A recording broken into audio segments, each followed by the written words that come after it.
Fala galera do Sala de Edição, eu sou o Rafa Costa e tô aqui com o Marcelo Ferraz. Fala aí, pessoal, tudo bom? E a gente resolveu trazer aqui para vocês uma carta aberta que a AMC, a Associação de Montadores de Cinema de São Paulo, e a EDT, a Associação de Profissionais de Edição Audiovisual do Rio de Janeiro, escreveram para todos os editores de todo o Brasil, falando sobre esse momento das eleições, né? Que a gente está aí para viver aí o segundo turno das eleições. A gente está vivendo um cenário muito diferente, acho que de qualquer eleição que a gente já teve. Então a MC e a EDT e a gente do Sala de Edição achou que a gente precisava se posicionar, era importante a gente fazer isso. E a gente se reuniu aqui com os editores aqui do Sala, a Verônica Reichenberger e o Alfredo Barros. Eles gentilmente aí gastaram um tempinho correndo aí para gravar essa carta para vocês e também para se posicionarem, né? A gente pensa, todos nós aqui pensamos da mesma maneira e concordamos com essa carta das associações. Então vamos lá. Diante do cenário no qual todos nós brasileiros nos encontramos atualmente e vislumbrando o encerramento do pleito presidencial, nós da AMC, Associação dos Montadores de Cinema de São Paulo, e EDT, Associação de Profissionais de Edição Audiovisual do Rio de Janeiro, resolvemos apontar alguns temas para reflexão que consideramos de suma importância para a comunidade do audiovisual nacional. Primeiramente, devemos assinalar que trabalhamos em um mercado onde impera a inclusão, o respeito e a tolerância. E, portanto, repudiamos com veemência quaisquer manifestações em contrário a essas práticas, ainda mais vindo de postulantes à presidência da República. No Brasil que queremos, não existe espaço para o racismo, o machismo, a homofobia, a xenofobia e quaisquer outras formas de discriminação. Dito isto, ressaltamos nossa preocupação para com as propostas, ou falta delas, para a cultura, mais especificamente com os rumos do audiovisual. O agora pujante mercado audiovisual brasileiro possui uma longa história, sobrevivendo a abordagens e políticas díspares durante cada governo desde a redemocratização. Ao longo de quase 3 décadas, as leis de incentivo fiscal permitiram que empresas fomentassem projetos esportivos, sociais e principalmente culturais. No ano passado, o Brasil bateu o recorde de títulos nacionais lançados em salas de cinema. Ao todo, foram 160 longas-metragens que venderam mais de 17 milhões de ingressos, além de um crescimento exponencial de produção e consumo das teleséries. O reconhecimento da real dimensão econômica do mercado audiovisual brasileiro é de suma importância para sua manutenção como política governamental. Na América Latina, somos o país onde o mercado de mídia e entretenimento possui o maior potencial de crescimento. São centenas de milhares de empregos diretos e indiretos. Sendo assim, manifestamos nossa consternação sobre o caminho que as políticas de fomento cultural vigentes no país podem tomar depois dessas eleições. Alguns mecanismos foram melhorados ao longo dos anos, vários precisam ser repensados e deve haver uma transparência maior no processo de fomento, porém, sem perder o caráter estratégico na política cultural como um todo.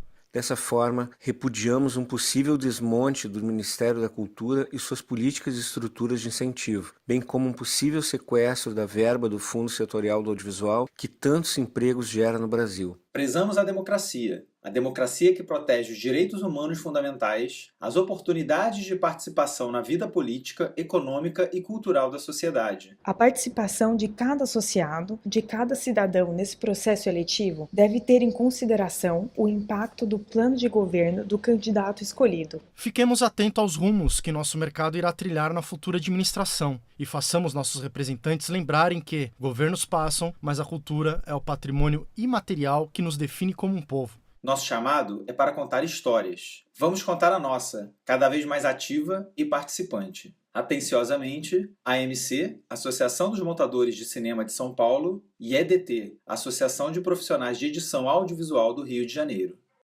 Marcelo, eu acho que é uma carta bem dura, né? É uma carta, ao mesmo tempo, com muito amor aqui, com muita preocupação, né? A gente tá vivendo um momento, um cenário aí nacional eleitoral muito complicado e o mercado de cinema, o mercado de audiovisual tá correndo sérios riscos, né? O candidato aí, o Jair Bolsonaro, né, já disse abertamente aí, entre muitas besteiras que ele já falou, ele disse que ele pretende acabar com o Ministério da Cultura, Isso, e que quer reduzir ele a uma secretaria, pasta, né? Quer transformar numa secretaria do secretaria. Ministério da Educação, o que imagina como que isso pode mudar o cenário, né, do nosso mercado. É meio complicado, meio assustador, assim, né? Fora todo o discurso dele fascista, é um discurso muito, muito preocupante, diretamente ligado à nossa profissão, ao nosso ganha-pão, né? A Associação de Montadores aqui deu uma explanada um pouco na história da evolução aqui do audiovisual, né? E da importância desses fundos setoriais e dessas leis de incentivo que estão sendo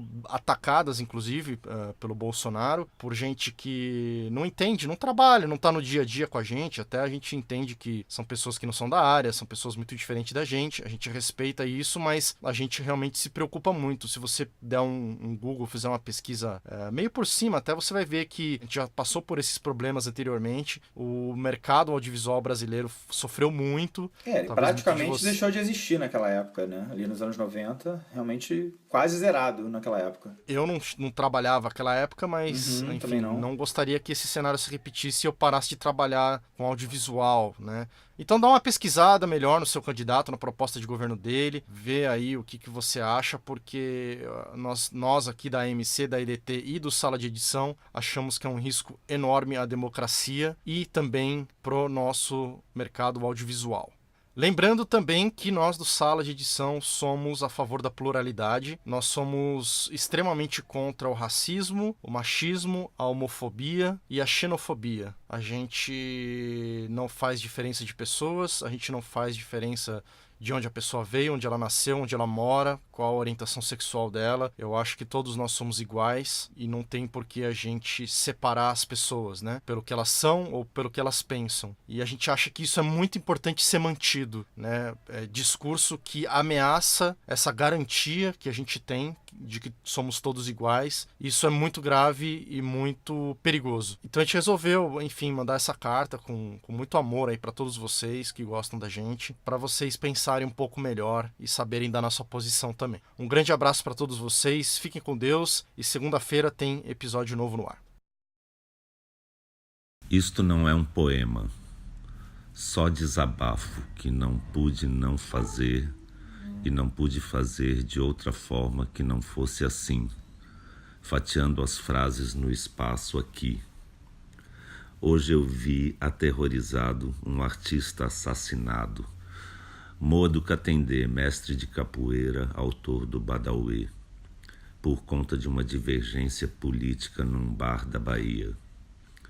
Depois corri o dedo sobre a tela e vi e ouvi arrepiado Luiz Melodia, também negro e compositor, também com o cabelo rastafari como a vítima do post anterior, cantando No Coração do Brasil e repetindo muitas vezes esse refrão, no coração do Brasil, no coração do Brasil que tento sentir pulsar ainda, entre a luz de Luiz e a treva desse buraco vazio que não pulsa mais no peito de Modo Katendê.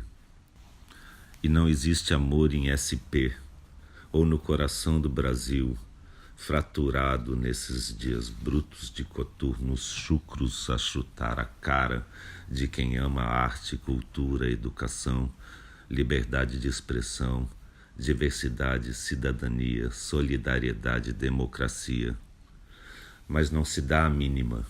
O que importa é se subiu a bolsa, caiu o dólar, se todos vão prosseguir seguindo docilmente para o abismo, nessa insanidade coletiva em que o Brasil nega qualquer Brasil possível, cega qualquer futuro possível, e o ódio, o horror e o ódio e nada que se diga faz sentido mais.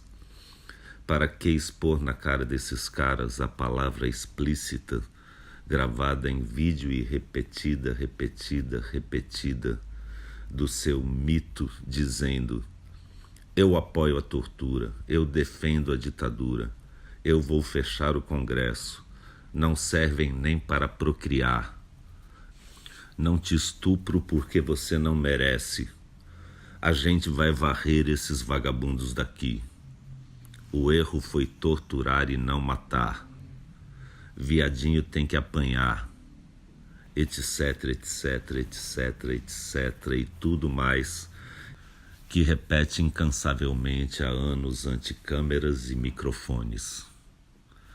Para que mostrar de novo e de novo o mesmo nojo, se é justamente por isso que o idolatram? E sempre haverá os que vêm disfarçar, dizendo: estamos entre dois extremos. Sim, mas veja a Venezuela. É para acabar com a corrupção. Nós queremos segurança, ou não é bem assim. Enquanto constatamos cada vez mais que sim, é assim mesmo, é assim que é. Mas como li por aí, como explicar a Lei Rouanet para quem ainda não assimilou a Lei Áurea? Ou como explicar a lei da gravidade para quem ainda crê que a Terra é plana? E querem defender sua ignorância com dentes e garras. Querem matar, atirar, vingar a quem? Em nome de quem? Pátria, família, propriedade, segurança? Se nessa seara não há direitos nem respeito, ensino ou dignidade, só horror e ódio, ódio e horror. As palavras perdem a clareza. Os valores perdem o valor. A vida perde o valor. Marielle remorta, remorrida, rematada por sua placa rompida, rasgada, desonrada pelas mãos truculentas de brutamontes prepotentes, com suas camisetas estampadas com a face do coiso, que redemonstra sua monstruosidade quando vende em seus próprios comícios camisetas de outro ultramonstro ustra, aquele que além de torturar levava crianças para verem suas mães torturadas.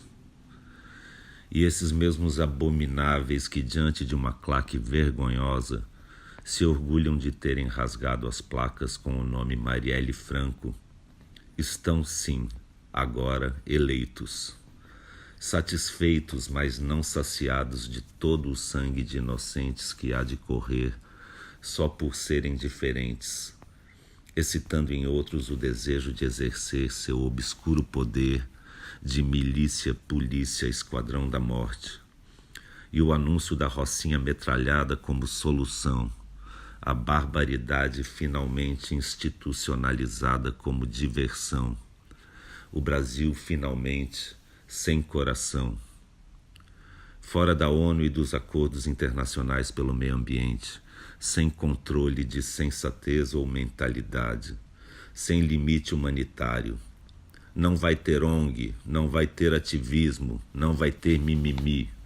Bradam cheios de si e de ódio, criminosos contra o crime, opressores pela família, amorais pela moral. Apesar de todos os alertas da imprensa internacional, de esquerda, de centro, de direita. Só não vê quem não quer a tragédia anunciada, divulgada não como boato, mas escancaradamente enquanto empoderados pelo discurso de ódio, de horror e ódio, seus eleitores já saem pelas ruas dando tiros e gritos, enxurradas de fakes, suásticas nazistas gravadas com canivete na pele da menina que usava ele não estampado na blusa. E a promessa de violência desmedida se concretizando antes mesmo de começar o segundo turno. E nem 1 centímetro de terra para os índios, e nem um pingo de direitos civis ou humanos. E a volta da censura e o ódio, o horror e o ódio, para encerrar de vez o sonho de uma nação que tem a chance de dar ao mundo sua contribuição original, agora fadada a repetir o que de pior já houve na história. Sem história agora, sem Museu Nacional, nem cultura, nem educação, abolir filosofia e arte. Em seu lugar, moral e cívica, escola militar, religião, geografia dos lucros e dividendos, massacre das minorias, horror e ódio e horror crescente, permanente enquanto dure. Pois ninguém larga o osso assim tão fácil depois de um golpe, que precisa parir outro golpe ou autogolpe alimentado por todas as fakes e facas contra as costas de artistas como Moa. Mas na cabeça de quem apoia tudo se justifica.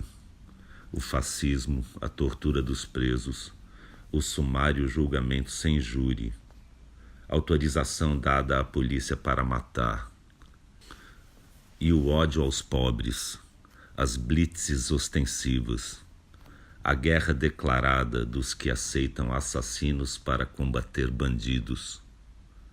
Se tudo está invertido mesmo, pobre elegendo milionário pelo avesso e ao contrário, então se autoriza a sórdida barbárie dos fortes contra os fracos.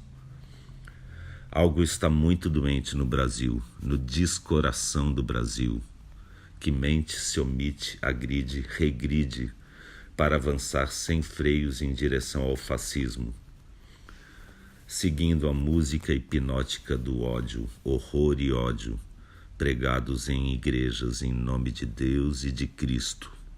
Só desamor em nome de Cristo, violência e brutalidade em nome de Cristo, armas e tortura e preconceito em nome de Cristo, de Deus e de Cristo. Armar a população para metralhar os adversários, os diferentes, os miseráveis, os favelados, os do outro lado, os que se manifestam ou contestam ou pensam de outra forma, ou se vestem de outra cor, ou têm outra cor, ou qualquer pretexto que se crie para espalhar o ódio, o horror e o ódio. Do machismo ao estupro, da mentira ao linchamento, do homicídio ao genocídio. Tinha que ter matado pelo menos 30 mil. Já sem democracia, palavra vazia em boca de quem compactua, e não são poucos, pensando ser possível alguma forma de neutralidade nesse momento. Como Pilatos lavando as mãos, a chamada mídia tenta fazer média ao dizer que os dois lados são igualmente extremistas e perigosos. Mas então onde estavam nos últimos 3 mandatos e meio, antes do pesadelo Temer? Estavam numa ditadura comunista e não sabiam? Na verdade, todos sabem muito bem que o extremismo vem de um só lado, que quer se eleger para acabar com eleições, e que o grande perigo é mesmo esse jogo de equivalências que, na verdade, serve ao monstro. Pois a omissão é missão impossível neste agora. Impossível mascarar o sol da ameaça hostil e explícita do nazismo crescente, com a peneira furada de um bom senso mediano, hipócrita e indiferente, que sempre vai dizer sim, mas a Venezuela, como se não tivéssemos ouvido exatamente isso em 64, quando diziam sim, mas Cuba, para justificar a ditadura militar que tanto elogiam hoje em dia e que o atual presidente do nosso Supremo Tribunal Federal decidiu que agora vai chamar de movimento em vez de golpe militar, para adoçar um pouco a boca amarga do sangue impregnado, que não vai sumir assim mudando a nomenclatura, desnomeando a já tão dita ditadura. Mas esse desequilíbrio ético que diz preferir uma autocracia perfeita a uma defeituosa democracia, esse erro que nenhum arrependimento será capaz de reparar quando for tarde demais, ainda dá para evitar. Ainda é tarde de menos para conter o ódio, o horror e o ódio. Ainda dá.